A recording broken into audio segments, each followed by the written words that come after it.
Has the shield been shattered?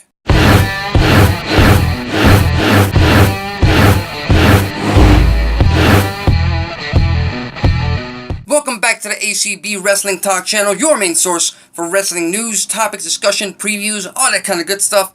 I am your host, Alexis Carrillo, and tonight we have another episode of Monday Night Raw, WWE's flagship show, and breaking news from WWE.com are that Renee Young is now joining the Raw commentary team, the Raw announcers table, full-time, making her the first ever woman to be a full-time announcer for WWE's flagship show, which puts Jonathan Coachman, the coach, he is now going to be in charge of the WWE Kick-Off Panels for their pay-per-views, apparently starting on September 16th for the Hell in a Cell Kickoff show. Now, if you've followed me for quite some time, if you've listened to a few of my videos, specifically when Renee Young was announced to first be commentating for Raw, you know what I had to say, you know what my idea was, and I stand by it.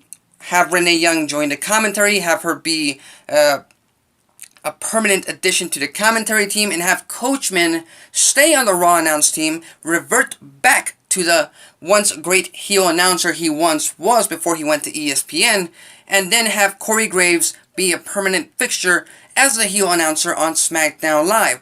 That's what I stand by. That's what I would have preferred, especially with these three person announce booths.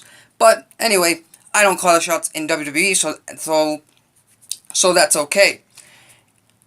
Raw takes place from New Orleans, Louisiana, the same city where Ronda Rousey made her in-ring debut. And once again, Rousey is teaming with Natalya to face off against Alexa Bliss and Alicia Fox. And there's been a lot of controversy on social media about the fact that Ronda Rousey still doesn't have a lot of action, still doesn't have tons of matches on WWE television. So maybe this is the first step to getting her back in that ring. Then we have an answer from the game. Triple H, he's going to be back on Raw promoting, obviously, WWE Super Show on October 6th.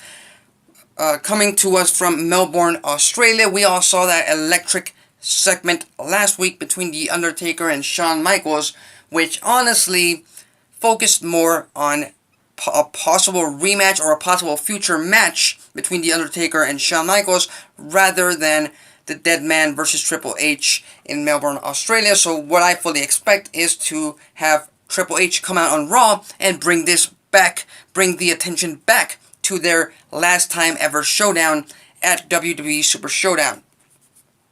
We also have the hardcore legend himself, Mick Foley. He's going to be coming over to Raw. He's going to be making an appearance, and he is going to be, giving us a history lesson. His thoughts on how brutal a Hell in a Cell match can be for some performers, specifically him, since it's been 20 years since his infamous drop from Hell in a Cell at King of the Ring 1998. Looking forward to that, although it seems like a recycled segment because a few years ago, I don't know, maybe he did that with John Cena. I don't know if I'm remembering it correctly.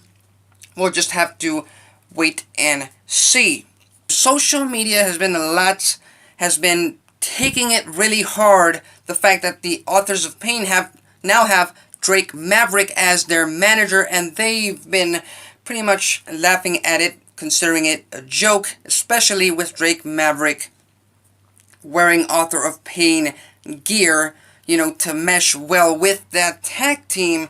And this is something that bugs me about the IWC, simply because they tend to focus on the negative. I'm more of a positive guy. I tend to look for the silver lining in all of these things. So this is just my prediction, is Ziggler and McIntyre are now tag team champions. The Revival will return in the coming weeks, in the coming months, as babyface to face off against them and hopefully take the titles off of them. And then we have the Authors of Pain as the heels taking on the Revival for the Raw tag team titles, which is great for the Raw tag team division because they really need some serious action, some serious tag teams for that division. Finally, Is the Shield shattered? That is what WWE is asking everyone who watched last week's episode of Raw. We had the Pack, Braun Strowman, Ziggler, and McIntyre attack the Shield. It seemed we were going to have a 6-man brawl, faction versus faction, and then all of a sudden we had most of WWE's roster, mostly heel roster, come out and attack the Shield and laid them out. And again, going back to the social media comments, going back to IWC, a lot of people don't seem to make sense of this because the Shield are the babyfaces, the heels are Strowman, Ziggler, and McIntyre, so why would they support the heels? Why would they attack the Shield? And honestly, my only logical view of this is that the first run of the Shield had them attacking members backstage randomly. They had the Shield, Rollins, Ambrose, and Reigns, laying them out. And my logic sense to this is that current roster has learned from those mistakes and are now trying to prevent that from happening. That's my understanding of the situation. Maybe you have another understanding of this situation. Leave your thoughts, comments, and predictions in the comment section below. If you follow wrestling news, topics, discussion, debates, previews, all that kind of good stuff, consider subscribing. If you like this video, hit the like button. If you dislike this video, hit the dislike button and leave me some feedback on what you might have not liked about this video. That's it for me. Till next time.